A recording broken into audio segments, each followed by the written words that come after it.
வணக்கம், welcome to orange candy.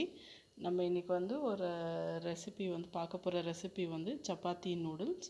அது நம்ம மீதி உள்ள சப்பாத்தியை எப்படி நூடுல்ஸாக செய்யறதுன்னு பார்க்கலாம். ஸோ அதுக்கு என்னென்ன தேவையான பொருள்னு பார்க்கலாம். இங்கே ஒரு மீடியம் சைஸ் வெங்காயம் நீட்டு வாட்டத்தில் வெட்டி வச்சுருக்கேன். ஒரு 8 பெரிய பல் பூண்டு பொடியாக நறுக்கி வச்சுருக்கேன். கொஞ்சமாக எக்ஸ்ட்ரா காரத்துக்காக ஒரு பச்சை மிளகா பொடியாக நறுக்கி வச்சுருக்கேன். அப்புறமா ஒரு பெரிய கப் அளவுக்கு முட்டைகோஸ் பொடியாக நறுக்கி வச்சுருக்கேன். அப்புறம் ஒரு மீடியம் சைஸ் கேரட்.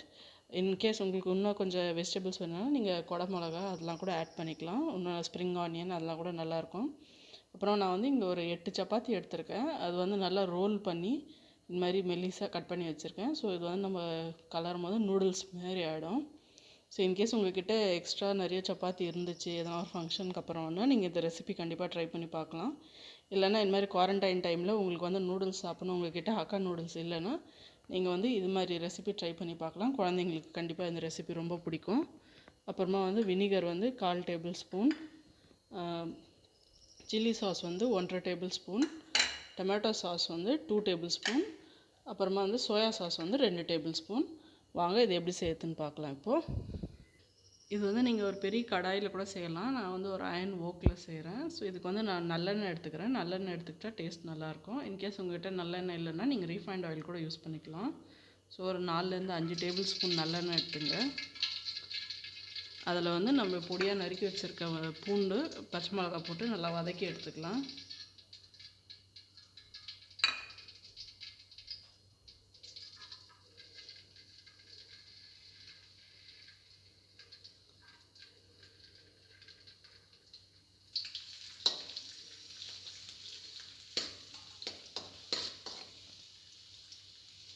பூண்டோட ரா ஸ்மெல்ஸ் லைட்டாக போகட்டும். அடுத்தது நம்ம வெங்காயம் அப்புறம் முட்டைகோஸ் போட்டு அது நல்லா கொஞ்சம் இது பண்ணிக்கலாம், சாட்டே பண்ணிக்கலாம். எல்லா காயுமே ஆட் பண்ணிக்கலாம். இது ஃப்ரைட் ரைஸ்க்கு ஆகிற மாதிரி ஹை ஃப்ளேமில் வச்சு just 2 to 3 minutes half cook ஆகிற வரைக்கும் நம்ம நல்லா இது சாட்டே பண்ணிக்கணும்.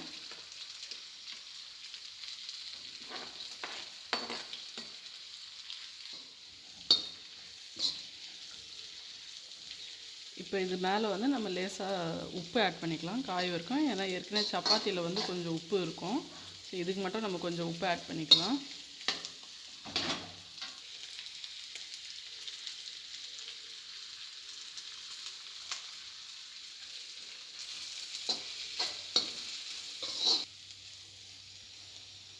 இப்போ காயெலாம் நல்லா ஹாஃப் குக் ஆகிடுச்சு. நெக்ஸ்ட்டு நம்ம நறுக்கி வச்சுருக்க சப்பாத்திலாம் இதில் ஆட் பண்ணிடலாம். ஸோ இது நான் 8 சப்பாத்தி எடுத்திருக்கேன். ஸோ நல்லா ரோல் பண்ணி அதை கட் பண்ணி வச்சுருக்கேன். இதை ஆட் பண்ணி நல்லா கலந்து விட்டுக்கலாம்.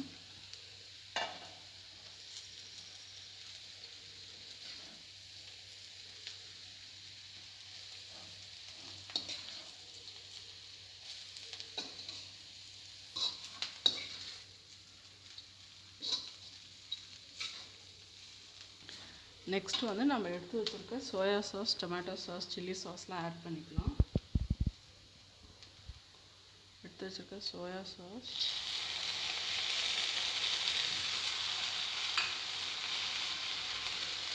டொமேட்டோ சாஸ்,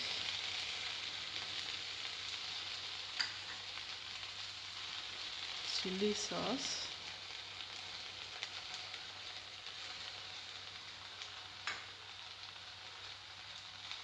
அப்புறம் வினிகர் இதெல்லாம் ஆட் பண்ணிக்கலாம். வினிகர் வேண்டான்னு இல்லாதவங்க இல்லைன்னா வேண்டான்றவங்க லெமன் ஜூஸ் கூட ஆட் பண்ணிக்கலாம். இதுக்கப்புறமா உங்களுக்கு கொஞ்சம் காரம் வேணும்னு நினச்சிங்கன்னா நீங்கள் இது மேலே பெப்பர் பவுடர் ஆட் பண்ணிக்கலாம். நான் பெப்பர் பவுடர் ஆட் பண்ணுறேன். இப்போ எல்லாமே நல்லா மிக்ஸ் பண்ணிக்கலாம்.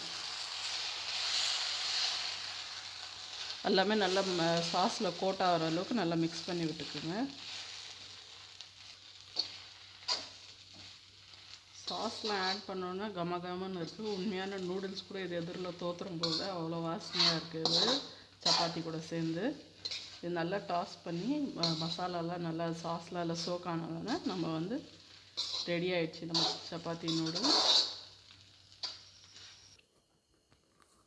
இப்போ பாருங்கள், நம்மளுக்கு சூடான சுவையான சப்பாத்தி நூடுல்ஸ் ரெடி ஆகிடுச்சு. இது சாப்பிட்றதுக்கு ரொம்ப டேஸ்ட்டாக இருக்கும். வாசனையாக நல்லா சூப்பராக இருக்குது. கண்டிப்பாக ட்ரை பண்ணி பாருங்கள். ட்ரை பண்ணி பார்த்துட்டு எப்படி இருந்துச்சுன்னு கீழே கமெண்ட் செக்ஷனில் சொல்லுங்கள். அப்புறம் இந்த வீடியோ உங்களுக்கு பிடிச்சிருந்தா லைக் பண்ணுங்கள், ஷேர் பண்ணுங்கள். அப்புறம் மறக்காமல் எங்கள் சேனல் ஆரஞ்சு கேண்டிக்கு சப்ஸ்கிரைப் பண்ணுங்கள். நன்றி, வணக்கம்.